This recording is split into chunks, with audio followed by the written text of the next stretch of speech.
আচ্ছা আপু, তো আপনি যে পার্কে আসছেন, আপনার পোশাক এরকম হওয়ার কারণ কি? আচ্ছা, একটা ছেলে কিন্তু একটা মেয়েকে এরকম বানাইতে সাহায্য করে জানেন। কিভাবে? আমার বর আছে না, ওর নাম মেহেদী হাসান মন। হ্যাঁ, আমাকে ভালোবাসি, বিয়ে করার পর আরেকটা বিয়ে করছে আমাকে রেখে 5 লক্ষ টাকার লোভে। আচ্ছা, মেয়েটা তো ইচ্ছা করে আসেনি না, আমার স্বামী নিয়ে আসছে দেখে তো মেয়েটা আসছে, তাই না? অবশ্যই। অনেকে কিন্তু মেয়েদের দোষ দেয় যে প্রথম বিয়ে করা সত্ত্বেও দ্বিতীয় বিয়ে কেন করে। দ্বিতীয় বিয়ে করে তার স্বামীর কারণে। আমার স্বামীর কিন্তু আমি প্রথম স্ত্রী, কেন সে দ্বিতীয় বিয়ে করলো? আমার স্বামীর দোষ। কারণ সে আনছে দেখে তো মেয়েটা আসছে, তাই না? অবশ্যই। সে যদি না আনতো তাহলে তো মেয়েটা আসতো না, তাই মেয়েটার দোষ আমি কিভাবে দেবো আপনি বলেন?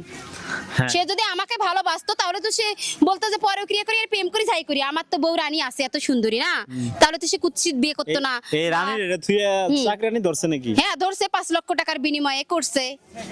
আচ্ছা, তো আমি বুঝতে পারলাম তাহলে রানী। অনেকে দেখে আর বলে যে তুমি এত সুন্দর একটা মেয়ে, হাজারের মধ্যে একটা, তুমি তো রানীর মতো, কিন্তু তোমার বড় ওইরকম মেয়েকে বিয়ে করছে কেন? ওই যে টাকা। টাকা।